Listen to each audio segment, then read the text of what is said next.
Hello, everyone. Last night I watched Happy Gilmore 2 on Netflix, and we need to talk about whether or not this sequel was necessary. Now, as far as Happy Gilmore goes, this is a movie that I did not watch back in the 90s, which is probably surprising to you guys because I was a teenager during that time. I was like 16, 17 years old when the original Happy Gilmore came out, but I just never watched it. I watched Happy Gilmore for the very first time a couple of years ago, and I absolutely loved it. I thought the movie was so hilarious, and I enjoyed Adam Sandler's character more in Happy Gilmore than I did in Billy Madison. So if I had to choose between the two, I would go Happy Gilmore all day long. I just really enjoyed that movie. So when I heard that Netflix was greenlighting a sequel almost 30 years later to Happy Gilmore, I was very hesitant. But I wasn't surprised because Adam Sandler does have an existing deal with Netflix. I think I was just surprised that they were actually doing it because I don't think any of us saw this coming. I mean, it's almost 30 years later. You would think that if they would do a sequel to Happy Gilmore, it would have been back in the 90s, just a couple of years later. But here we are, almost 30 years later with Happy Gilmore 2. So I was curious about this film, especially because nowadays we just don't get good, well-written, funny comedies. And so I was really, really hoping that Happy Gilmore 2 was going to surprise me and it was going to live up to the original film. Does it? Unfortunately not. And that is because films like Happy Gilmore, I almost said Billy Madison, films like Happy Gilmore back in the day, it's kind of like lightning in a bottle. It's just so good. It works well, and it's a one-time only deal. You can't recapture it a few years later, decades later. It's just not going to happen. So I'm sure all of you that have not seen the sequel yet are kind of wondering, what is this about? Where's Happy Gilmore decades later? What's going on? So the basic plot line of the movie is that we have Happy Gilmore and something extremely tragic. I'm not going to say what it is because I don't want to spoil it for you guys, but something very tragic happens to Happy Gilmore, which causes him to quit golf entirely. He pretty much just goes into retirement. He doesn't want to golf anymore, and he has not golfed in a really long time. As far as his personal life, he has 5 children, he has 4 boys, and 1 girl. And that one girl really wants to go to a certain dance school in Paris, I believe, and it's extremely expensive. He needs to make about $300,000 to send his daughter to this dance school. And so the only way that he can do that, that's right, we're going back to the plot line of the original film. The only way he can do that is go back to golfing and hopefully raise all of this money or win tournaments so he can send his daughter to school. Now, that was one of my complaints right off the bat, is that pretty much we have a recycled plot line from the original film, because in the original movie, Happy Gilmore, that's the reason why he gets involved in golf, because he really wants to be a hockey player at heart. We all know that. But he goes to golf because he's able to compete in tournaments and win large sums of money so he can save his grandmother's house. Pretty much the same exact thing here. He goes back to golf again, win tournaments, large sums of money, send daughter to dance school. So that is, kind of unfortunate that they could not come up with something a little bit more original. But I am going to get into more of the plot line because there's not one plot line happening in the movie. There are 2.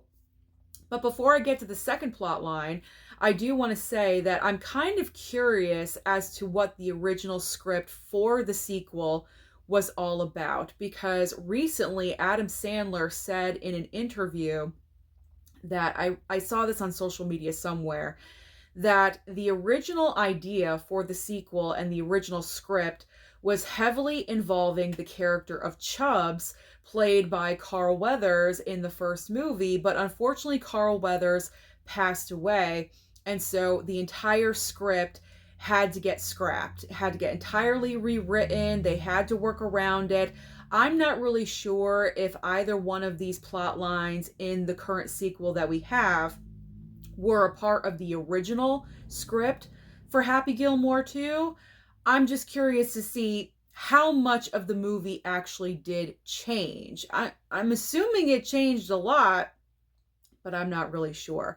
Maybe that is the reason why the sequel just seems like it's not really as good, because if they had a really great, awesome idea that heavily relied on that character, and obviously we can't have that character anymore because he did pass away in real life, then it's not going to be as good. It's not going to live up.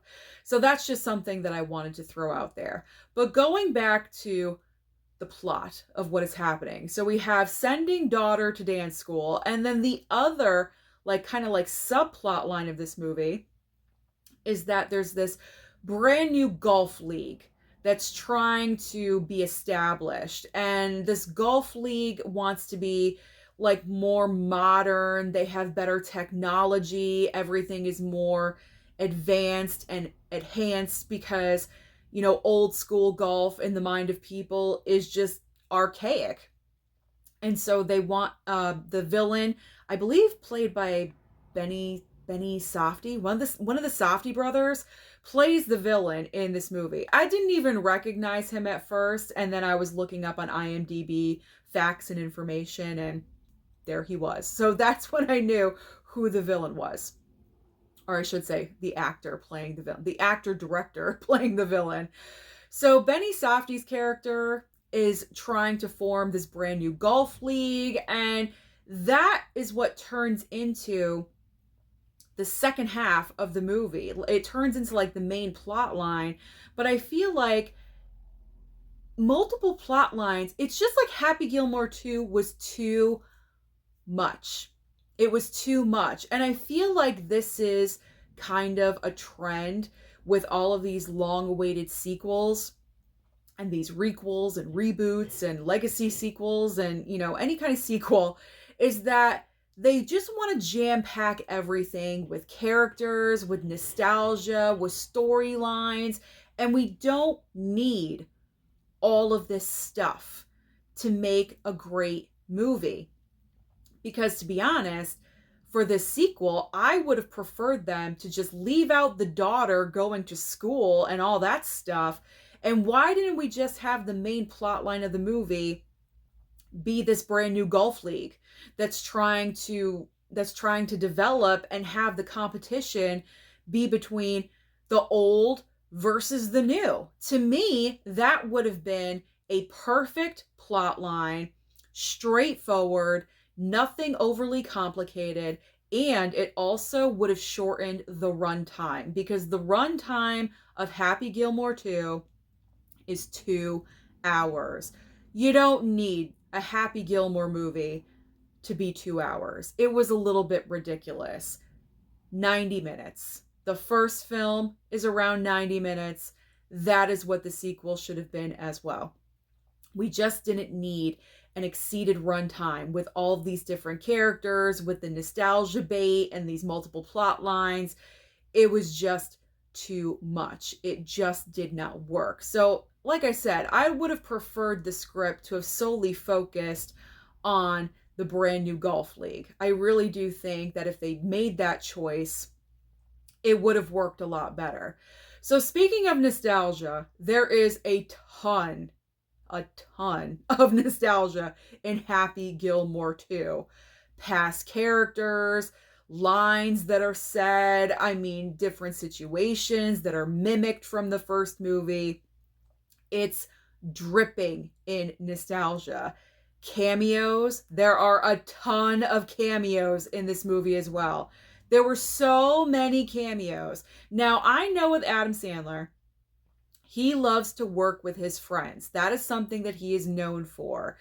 Steve Buscemi is in here. Rob Schneider is in here. Kevin Nealon is in the movie. He was obviously in the first film in a little snippet cameo, so he's returning. But then you have all of the cameos of golfers. Like every single famous golfer in the world is in this movie. Now, when I was looking at it, I don't know any famous golfers. I don't watch golf. So to me, I didn't know who these guys were. But my dad, we watched this movie as a family last night, and my dad, who does watch golf and plays golf, he was recognizing every single person. And so every single time there was a group scene of a bunch of golfers, he was like, oh, there's that person. There's that person. I'm like, okay, Dad, enough. Like, I can't even hear the dialogue because you're pointing out all of the cameos. It was just too much. I mean, even Margaret Qualley is in this movie for like 5-10 minutes. Why? Why is she in this movie? We didn't need Margaret Qualley. Post Malone is in here at one point. I mean, it gets a little bit crazy with all of the jam-packedness that is happening in this sequel. And on top of that, the fact that Happy Gilmore has 5 children, like, why does he have to have 5? Like, can't he just have 2, a boy and a girl, and that's it? No, we have to have 5. And all 4 of his sons are absolutely crazy. They're just like him, anger, rage level, they're just over the top characters. They're all the same. They all act the same. They're all overly ridiculous. So there's no variety of personality of the DNA with the children.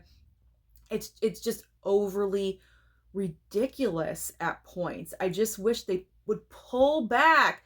As I say sometimes, less is more. Less is more. And I feel like with Happy Gilmore 2, it applies to this situation. Less would have been more. Christopher McDonald, who plays Shooter McGavin, it was a pleasure seeing him back on screen again. He just slipped right back into that character very seamlessly. And Adam Sandler as Happy Gilmore. I mean, I haven't even talked about him yet as the character. Like, does he reprise okay? Yeah, I mean, I guess. It's Adam Sandler. It's Adam Sandler. I mean, in his earlier movies, he pretty much is playing himself anyway. I gotta be honest. He's just I'm sure he dressed at home and then just showed up on set and was like, let's film, because everything that he's wearing in the movie as Happy Gilmore probably came from his own wardrobe in his closet. That's just the type of guy that he is. So overall with Happy Gilmore, am I satisfied with this movie? I mean, it's okay. Did I laugh at parts? I did. I did laugh at parts, but I feel like with the original film, it was lightning in a bottle. It's special. It is priceless for a reason. And I just don't really think that this sequel was necessary. I feel like they should have just left the original movie as was, as is. We could have had our own thoughts about where Happy Gilmore is now and what he's doing and how he is. We didn't really need this sequel. So I personally think that Happy Gilmore 2 is an unnecessary sequel. I gave it a 2.5 star on my Letterboxd, a little bit under the average mark because there was just so much going on. But I don't hate the movie. I don't hate it, but I don't love it. It's far from love like the original film. So I don't absolutely love the movie. Would I ever watch this film again? Maybe. Maybe I would in the future. I will say, as far as I mentioned, Adam Sandler does have this deal with Netflix. As far as his Netflix movie projects, Happy Gilmore 2 is on the better end of those movies because remember Hubie Halloween? Ooh, that was really bad. That was a really horrible film. Happy Gilmore 2, thankfully, is on the opposite end of that spectrum. Hubie Halloween is way over here, and Happy Gilmore 2 is on the other end. Way better. This may be the best Adam Sandler Netflix movie. I mean, we got what? Like Murder Mystery 1 and 2, and that other movie with like the six of them or something. I don't know. But this one is definitely better. So do I recommend that you watch this movie? Should you take the time to watch it this weekend? I would say yeah. Just watch it. Watch it. It's probably going to be a one-time watch for you. It's not going to live up to the original, but set your expectations really, really low. Set your expectations low, and maybe it will surprise you and you'll end up enjoying it more than you thought. That's the best advice that I can give to you. So those are my quick thoughts about Happy Gilmore 2. Comment down below and let me know what you thought of this movie. Don't forget to like and subscribe before you leave, and I'll see you next time.